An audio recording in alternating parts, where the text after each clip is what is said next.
লম্বা সময় ধরে যারা শাসন করেছে তাদের মধ্যে অন্যতম হচ্ছে টার্কিশ এম্পায়ার, যাদেরকে অটোমান ওসমানীয় খেলাফত সাম্রাজ্য যে ভাষায় বলেন আর কি।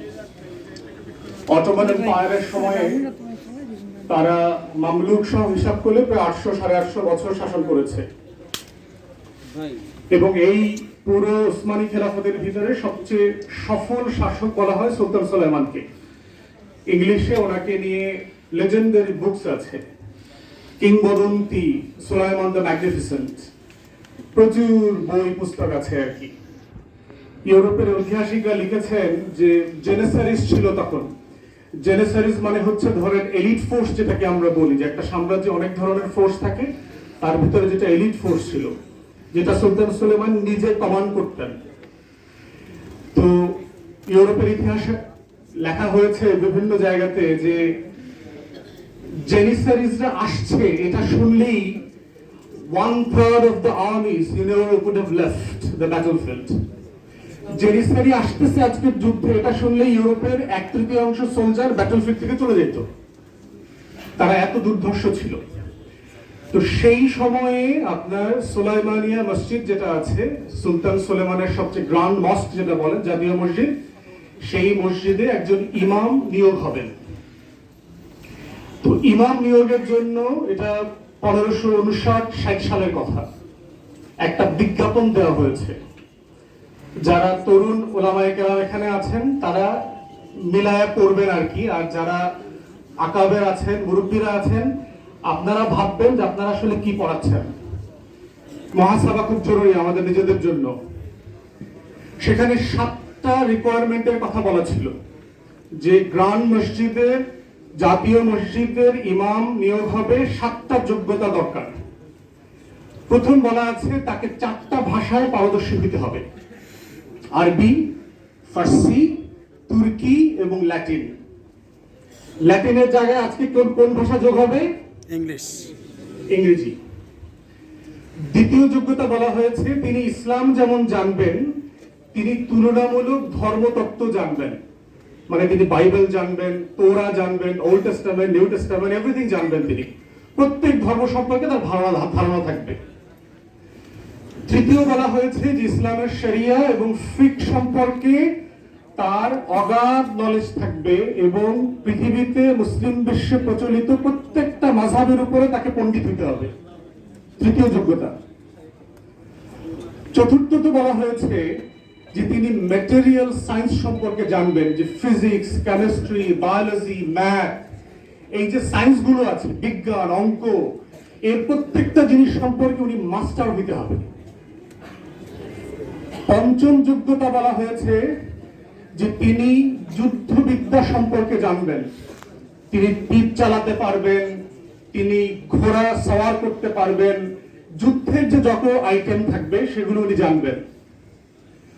ষষ্ঠত বলা হয়েছে তিনি দেখতে খুব স্মার্ট হইতে হবে, পেটে ভুঁড়ি থাকতে পারবে না, মোটা হইতে পারবেন না, হ্যান্ডসাম হইতে হবে, একদম স্মার্ট হইতে হবে তাকে।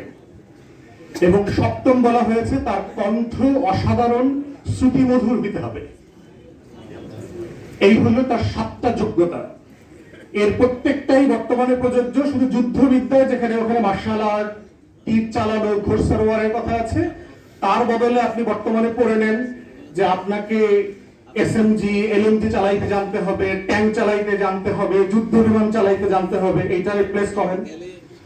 আর হচ্ছে ভাষার যেটা, এখন তরুণ ওলামায়ে কেরাম যারা আছেন তারা আজকে বাসায় গিয়ে আয়নাতে দেখে চিন্তা করবেন, এই বিজ্ঞাপনটা যদি 2024 সালে দেওয়া হয় আপনারা একজনও আবেদন করতে পারবেন কিনা? না, আপনাদেরকে ছোট করবার জন্য বলছি না। আমাদের মুসলমানদেরকে দেখবেন সারা দুনিয়াতে হট হেডেড বলে, গরম মাথার লোক বলে, মিট ইটার বলে, গোস্ত খায় বেশি, সব বলে আমাদেরকে। পশ্চিমারা ওরিয়েন্টালিস্টদের লেখা পড়েন, দেখবেন আমাদের সম্পর্কে এই ধরনের শব্দ তারা বলে। বলার কারণ আছে না? কি মনে করেন আপনাদের কাছে? আমি তো কথার ভিতরে যুক্তি খুঁজে পাই, আমি তো সেই ইমাম খুঁজে পাই না। আল্লাহর মেহেরবানিতে মুসলিম বিশ্বে, অমুসলিম বিশ্বে অনেক দেশ আল্লাহ আমাকে ঘোরার সুযোগ দিয়েছে, আমি তো এই 7 যোগ্যতার আলেম খুঁজে পাইনি এখনো। আমার ওলামায়ে কেরামদের প্রতি আমার কোনো অশ্রদ্ধা নাই, আমি আপনাদেরকে ওয়ারাসাতুল আম্বিয়া মনে করি। কিন্তু বুঝতে হবে যে আল্লাহ তাআলা অযোগ্য ব্যক্তির হাতে নেতৃত্ব দেন না, পৃথিবী দেন নাই কখনো।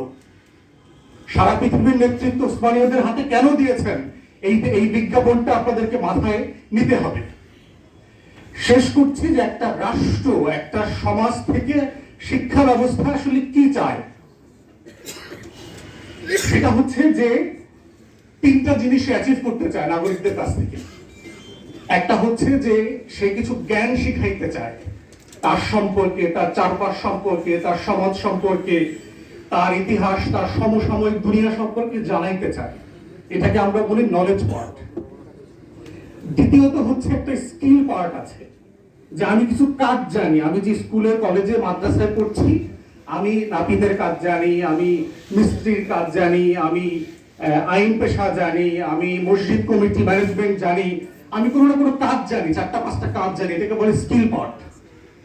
থার্ড হচ্ছে শিক্ষা ব্যবস্থা চায় যে নৈতিক মূল্যবোধ, ভ্যালুস তৈরি হোক একটা সমাজে, কোনটা রাইট, কোনটা রং, কোনটা সত্য, কোনটা অসত্য, কোনটা ঠিক বেঠিকের একটা মানদণ্ড শেখানো হবে।